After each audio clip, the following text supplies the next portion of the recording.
Toastmaster, fellow Toastmasters, and most welcome guests.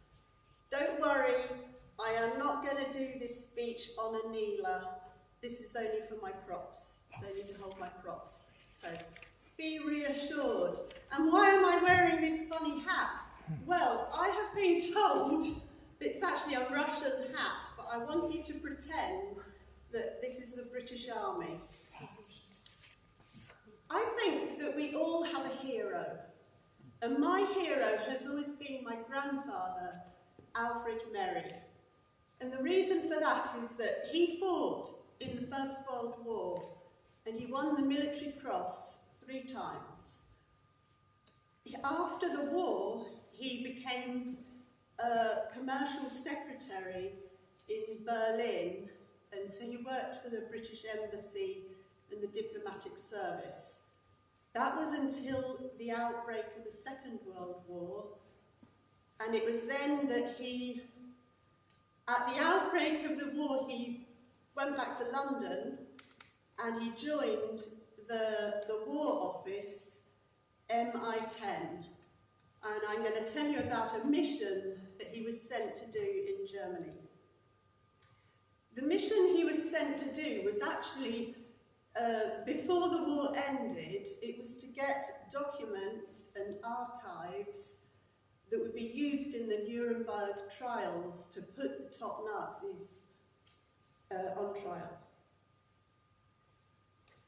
So he was, in 1938, my grandfather was living in Germany. They were in the British Embassy, and with my grandmother, her name was May. My grandmother admired the Nazis, and she took my father to the Nazi rallies, the huge, huge, huge Nazi rallies that they had underneath the swastika. But my grandfather was an anti-Nazi, and his mission was all about fighting the Nazis in Germany.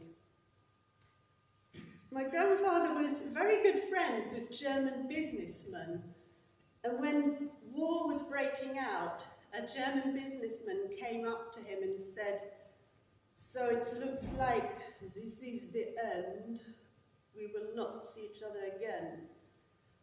And my grandfather said, "No, you're wrong. We'll be back." And actually, after the war, he was sorting out Nazi sympathizers in Berlin, and the same man was brought before him. So we meet again. But actually, my grandfather was really, really good friends with Germans.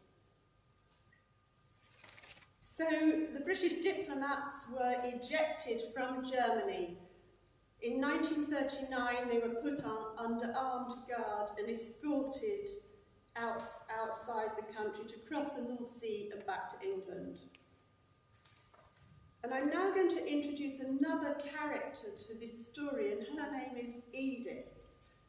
Now, Edith was German, but an anti-Nazi.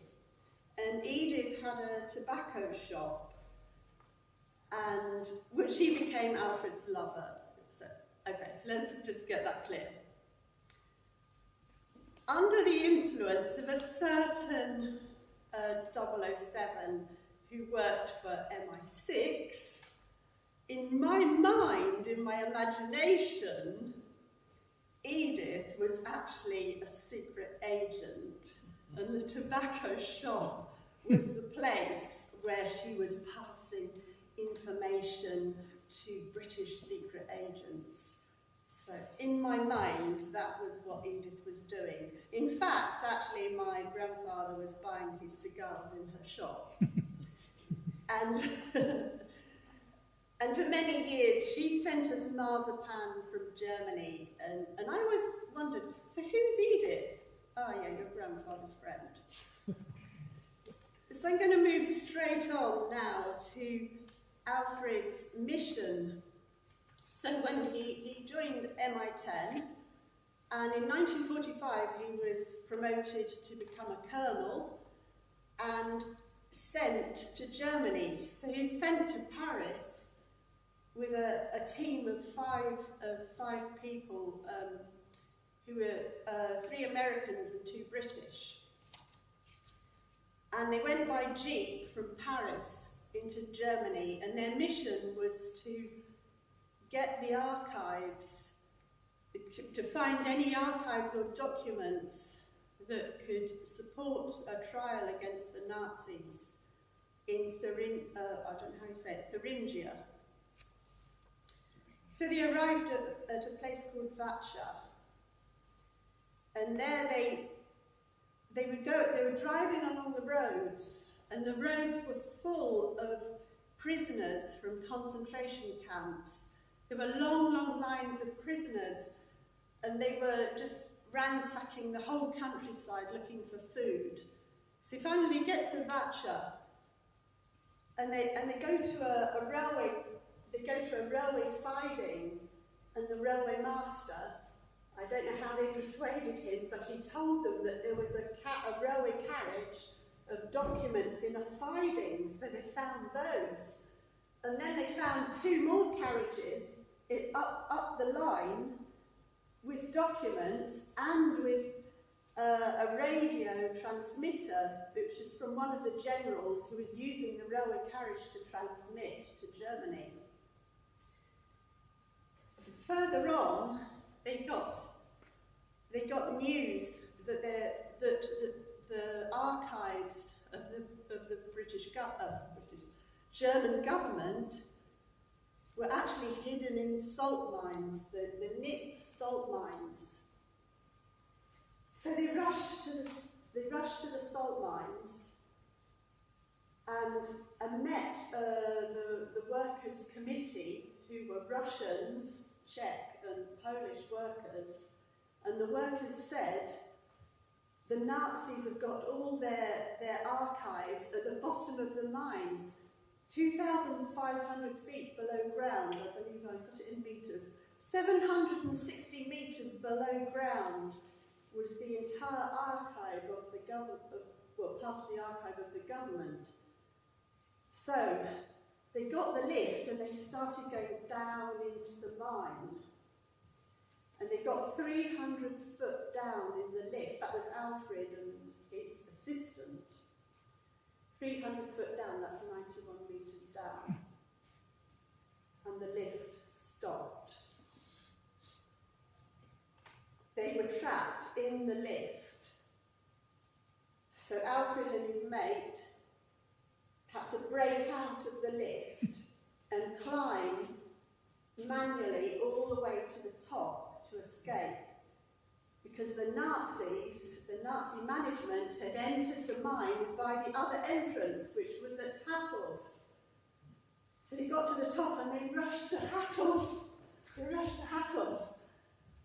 And then they found the Nazi management that were at the chemical works with the other entrance to the mine. It was them who had stopped the lift, and they'd set fire to all the documents. So they had the manager, the Nazi manager of the mine, and started to interrogate him. And they said it was the foreign workers that started the fire, and that all the fire equipment had been smashed up because the foreign workers had smashed it all up.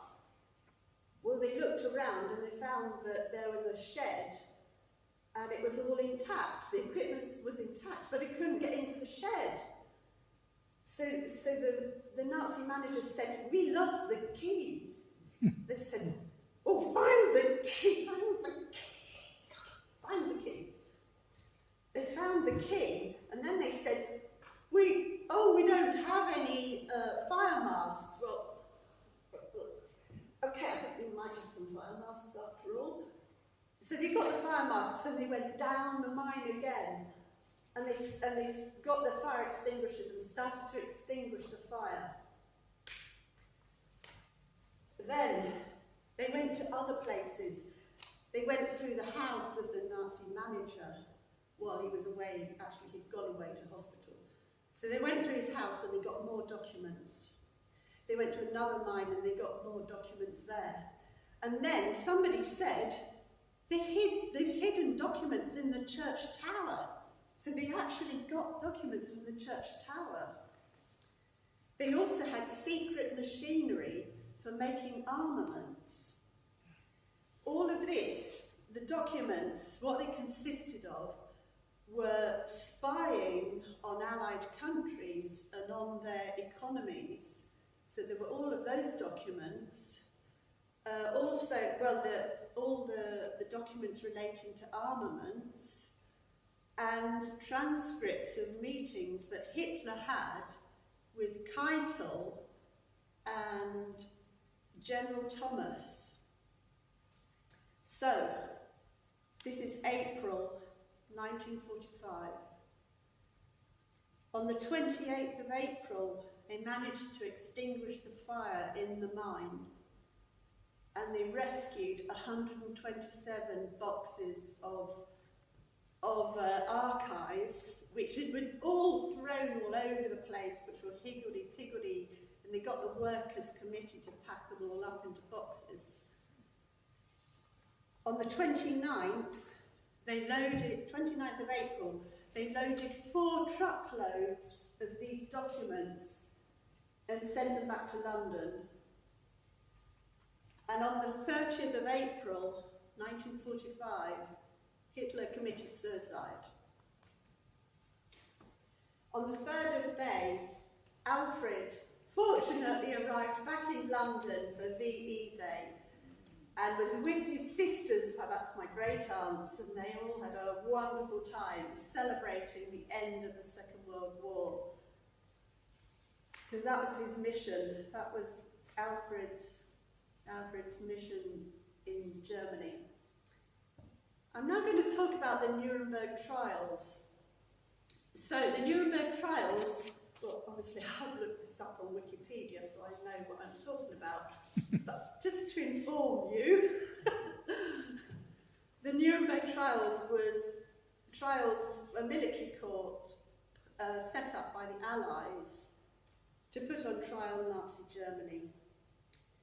This was done between 1945 and 1946, and 21 Nazi leaders were put on trial. As you all know, Hitler, Himmler and Goebbels committed suicide, so they were not put on trial. But the military leadership, those that did the propaganda, the ideological justification for the war, and the industrialists who produced the armaments for the war were all put on trial. 12 of them were sentenced to death, 7 imprisoned, and some others, one was dead and another one committed suicide. The documents rescued by Alfred and his team, a team of 5 men, I guess there were other missions. There must have been lots of missions all over Germany, but their particular mission to Thuringia led to 2 results. One result was that General Thomas was let off the hook. He was acquitted and not put on trial because he opposed Hitler and he expressed an opinion to Hitler and was removed by Hitler and replaced. But the other person who the archives did point the finger to was Keitel, and he was one of the 3 people who was actually responsible for the war, and he was hanged. So I want to, I just missed, gosh, I didn't use my prop. Never mind. This prop is it's my grandfather's tobacco box that he kept his cigars in that he bought from Edith's shop. There's a picture of Edith and a picture of him there, if you want to see it after. And this is the book that was written by my great aunt. So I got the details for this talk from this book. And I'm going to quote what Alfred said. This is his actual words that he wrote in a letter to my great aunt. That it is So this is 1945 when he's writing home. It is a solemn thought that fighting has ceased all over the world. What now remains is to win the peace and make sure there is no more war. Can the human race be changed to such an extent, and how? I shall certainly try to play my part to achieve it, so far as Germany is concerned.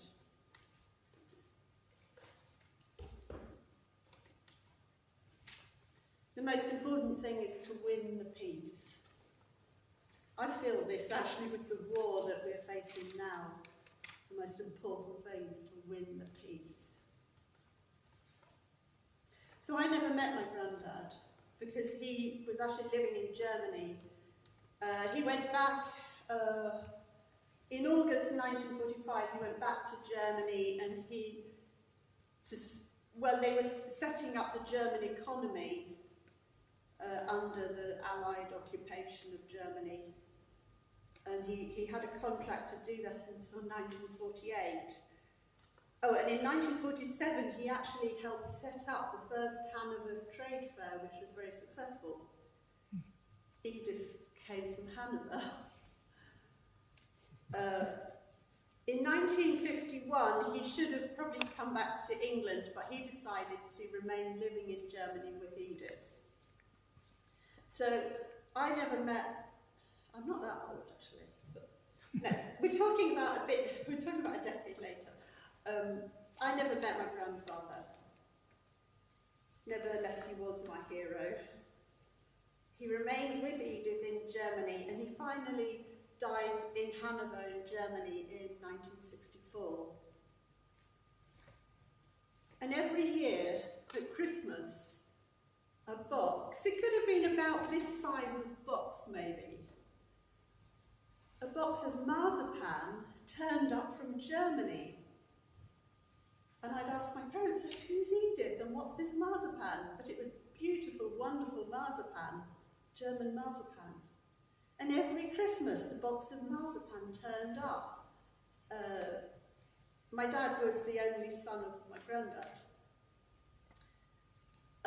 Finally, one year the box of marzipan didn't turn up. And then the next year also didn't turn up. And then I knew that Edith had passed away.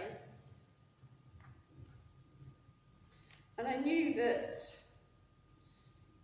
two heroes who fought the Nazis but who loved Germany had passed away. And I vowed that I'd tell their story. Thank you.